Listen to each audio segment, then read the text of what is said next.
Bonjour. Aujourd'hui, nous allons parler de plusieurs situations importantes et souvent douloureuses pour vous, votre droit de visite et d'hébergement. Nous allons voir comment le droit de visite et d'hébergement peut parfois être retiré, le droit de visite et d'hébergement, qu'est-ce que c'est, la garde, dite résidence alternée, la rencontre enfant-parent dans un lieu neutre, les espaces de rencontre, quoi faire dans le cas de changement de domicile d'un des parents, comment demander une modification du droit de visite et d'hébergement, et également en cas de non-respect par l'autre parent du droit de visite et d'hébergement, les sanctions. Mais avant, découvrez que le droit de visite et d'hébergement est un droit que vous avez en tant que parent. Même si vous n'avez pas l'autorité parentale, vous avez le droit de visite et d'hébergement, sauf cas grave. À défaut d'accord entre les parents, le juge accorde au parent qui n'a pas l'exercice de l'autorité parentale un droit de visite et d'hébergement qui ne peut lui être refusé que pour des motifs graves. Ce droit ne peut être refusé que dans l'intérêt de l'enfant. L'exercice du droit de visite et d'hébergement ne peut être refusé à l'autre parent que pour des motifs graves. En pratique, lors de la séparation des parents, le droit de visite et d'hébergement est fixé soit entre les parents, s'ils arrivent à un accord, je vous conseille de le faire homologuer, enregistrer par le juge aux affaires familiales qui jugera s'il est conforme à l'intérêt de l'enfant, ou si des accords entre les parents mariés ou non, en saisissant le JAF pour fixer les conditions de ce droit de visite et d'hébergement. Quel parent en a la garde, qui peut être chez la mère ou chez le père, ou encore en résidence alternée. Encore actuellement, la plupart des cas, le parent où ne résident pas les enfants reçoit ses enfants un week-end sur 2 et la moitié des vacances scolaires. Il peut en être décidé sous une autre forme, en accord avec les parents, ou sur décision du juge aux affaires familiales en cas de désaccord. Cela peut varier d'après la distance kilométrique des deux domiciles des parents, ou cela pourrait être un week-end par mois et davantage de jours en vacances scolaires, ou voire la totalité des vacances scolaires, sauf que la moitié pour les vacances d'été et les fêtes de fin d'année, s'il n'y a pas de week-end possible. Le droit de visite et d'hébergement de l'un des parents peut être supprimé par le juge si l'intérêt de l'enfant le commande, en cas de violence, délaissement, etc. Dans certaines situations, lorsque l'autorité parentale conjointe n'est délibérément pas respectée par le parent qui a la garde de l'enfant, le juge peut décider de confier l'enfant à l'autre parent et ainsi inverser le domicile où l'enfant chez qui il vit et le parent qui aura maintenant que le droit de visite et d'hébergement.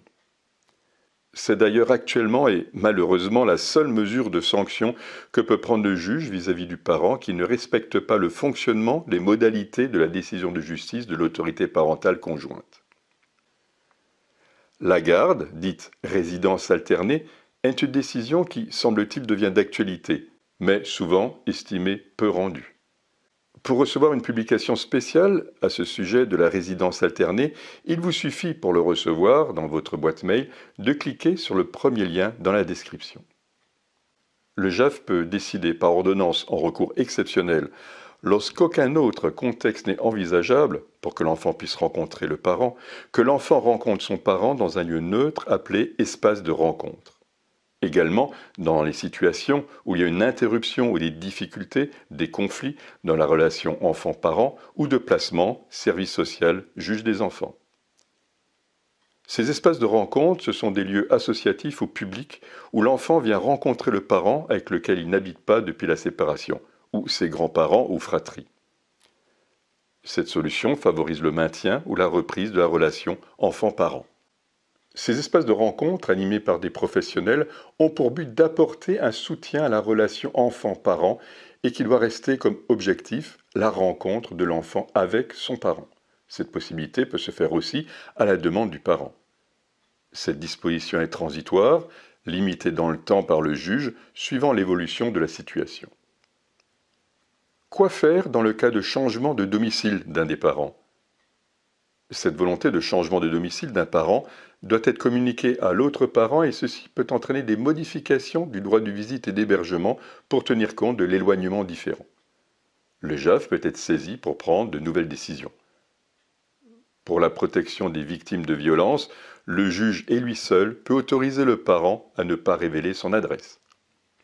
Si un parent empêche ou fait des difficultés dans le but que l'autre parent ne puisse pas bénéficier d'exercer son droit de visite et d'hébergement qui a été décidé, une plainte peut être déposée auprès du procureur de la République au tribunal de grande instance du domicile de l'enfant. Pour déposer cette plainte, et pas une main courante, une plainte, allez à la gendarmerie ou dans un commissariat. Ayez avec vous votre jugement qui stipule votre droit de visite et d'hébergement et ses conditions d'application. Le parent qui ne respecte pas les dispositions indiquées dans le jugement est passible de sanctions pour non-représentation d'enfant. Il est prévu par la loi 1 an d'emprisonnement et 15 000 € d'amende. Comment le droit de visite et d'hébergement peut parfois être retiré ? Le droit de visite et d'hébergement d'un parent peut être retiré en cas de difficultés relationnelles persistantes. C'est ce qu'a rappelé la Cour de cassation dans une décision du 4 juillet 2018. Des motifs graves tels que la violence, des états d'ébriété très importants ou sous l'emprise de drogue, une vie dite dissolue en présence des enfants ou à caractère moral préjudiciable à l'éducation des enfants, etc., peuvent conduire le JAF à retirer le droit de visite et d'hébergement. Comment demander une modification du droit de visite et d'hébergement ? Les parents peuvent modifier les conditions du droit de visite et d'hébergement. Si le droit de visite a été fixé par le juge, le parent qui souhaite en modifier les conditions d'exercice doit utiliser un formulaire de demande au juge aux affaires familiales. En l'absence de décision du juge, les parents peuvent décider de modifier, d'un commun accord, l'exercice du droit de visite et d'hébergement.